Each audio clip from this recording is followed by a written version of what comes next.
আজকেও যদি আপনি এমন ইসলাম ফলো করেন যে ইসলামটা সত্যিকার অর্থে কোরআন এবং সুন্নায় আছে, তাহলে আপনার দিকে নজরদারি বাড়ানো হবে, আপনার সেলফোন ট্যাপ করা হবে, আপনার উপর আরো বেশি গোয়েন্দা সংস্থা সক্রিয় থাকবে। কিন্তু আপনি যদি এমন ইসলাম ফলো করেন যে ইসলাম ফলো করলে আমেরিকার কোনো সমস্যা নাই, ইসরায়েলের কোনো সমস্যা নাই, ন্যাটোর কোনো সমস্যা নাই, তাহলে ইউ আর কমফোর্টেবল, আপনার কোনো সমস্যা নেই। এই হলো শেষ জামানা। যার দু চোখ খোলা সে বুঝবেন, আর এক চোখ দিয়ে দেখা ব্যক্তি এই কথা বুঝতে পারবেন না। রাসূল সাল্লাল্লাহু আলাইহি ওয়াসাল্লাম আরো বলেছেন, শেষ জামানায় বেশি বেশি হত্যাকাণ্ড হবে। একজন ব্যক্তি যে হত্যা করছে সে জানবে না আমি কেন তাকে হত্যা করলাম, আর যে ব্যক্তি নিহত হবে সেও বুঝবে না কেন আমাকে মারলো। সুবহানাল্লাহি ওয়া বিহামদিহি। আজকে বিশ্বের যে কোনো জায়গায় তাকিয়ে দেখেন, প্রত্যেকটা দেশেই দেখবেন মুসলিমদের রক্ত ঝরছে। আপনি যদি চোখ খোলা রাখেন দেখতে পারবেন প্রত্যেকটা জায়গায় যারাই প্রপারলি ইসলাম ফলো করার চেষ্টা করবে এদেরকে ডমিনেটেড করা হবে। যদি আপনি আল্লাহ এবং তার রাসূলের উপর থাকতে চান, আপনার উপরে সামরিক নির্যাতন চলে আসবে, অর্থনৈতিক অবরোধ চলে আসবে, আপনি পারবেন না। শেষ জামানায় মুমিনের জন্য সমাজে টিকে থাকা খুবই কষ্টকর হবে। রাসূল সাল্লাল্লাহু আলাইহি ওয়াসাল্লাম বলছেন, অবস্থা এমন হবে যে একজন মুমিনকে ওই পাহাড়ের পাদদেশে হিজরত করতে হবে, কিছু বকরি নিয়ে, কিছু রাখাল, কিছু বকরি মেষের পাল নিয়ে, যেখানে বৃষ্টি হয়, সে ঈমান নিয়ে ওখানে হেফাজত করবে, দূরে চলে যাবে।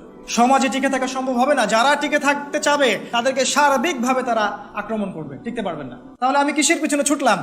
এটাই হচ্ছে গরজুদ দুনিয়া, দুনিয়ার পেছনে ছোটা, যেটা রাসূল সাল্লাল্লাহু আলাইহি ওয়াসাল্লাম বলেছেন শেষ জামানায় মুসলিমরা গরুর রশি ধরে থাকবে, মানে দুনিয়া নিয়ে ব্যস্ত থাকবে। তারা আল্লাহর পথে দাওয়াত, আল্লাহর পথে জিহাদ ছেড়ে দিবে, হক কথা বলাও ছেড়ে দিবে। তারা মানুষকে ভয় করবে, আল্লাহকে ভয় বাদ দিয়ে। তিনি আরো বলেছেন, আখিরুজ জামানের সাইন হচ্ছে যে মানুষ সত্যবাদীকে মিথ্যাবাদী বলবে, মিথ্যাবাদীকে সত্যবাদী বলবে। সমাজের সবচেয়ে নিকৃষ্ট মানুষ হবে নেতৃত্বের আসনে, আর সবচেয়ে উচ্চ শ্রেণী যারা মানুষ, সত্যিকার যারা স্কলার, তারা হবে সমাজে নিগৃহীত, নিপীড়িত। রাসূল সাল্লাল্লাহু আলাইহি ওয়াসাল্লাম বলেছেন, শেষ জামানায় মুমিনের জন্য সমাজে টিকে থাকা কষ্টকর হবে। এতটা কষ্টকর হবে যতটা হাতের মধ্যে কয়লা ধারণ করা, আগুনের জ্বলন্ত কয়লা ধারণ করা যত কষ্টকর, ঈমান নিয়ে চলা তত কষ্টকর হয়ে যাবে। নিজেকে প্রশ্ন করেন, আমরা কি এমন ইসলাম ফলো করছি যেটা হাতের মধ্যে আগুন ধরে রাখার মতো? বরং আমরা তো এমন ইসলাম ফলো করছি যেটা কসমেটিক্স ইসলাম, প্রোটেস্ট্যান্ট ইসলাম, যেখানে ডানেও ঠিক বামেও ঠিক, আমিও মাঝখানে ঠিক। এই হলো আমাদের অবস্থা। রাসূলুল্লাহ সাল্লাল্লাহু আলাইহি ওয়াসাল্লাম আরো বলেছেন, শেষ জামানায় সময় সংক্ষিপ্ত হয়ে আসবে, টাইম খুব তাড়াতাড়ি চলে যাবে, এক জুমা থেকে আরেক জুমা খুব দ্রুত চলে আসবে। তিনি বলছেন,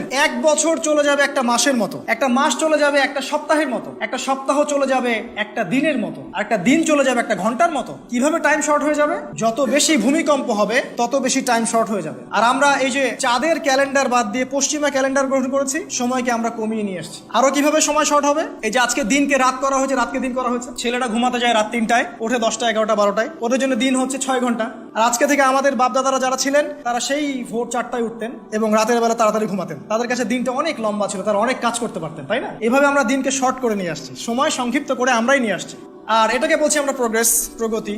তিনি বলছেন, শেষ জামানায় বেশি বেশি মহামারী দেখা দিবে।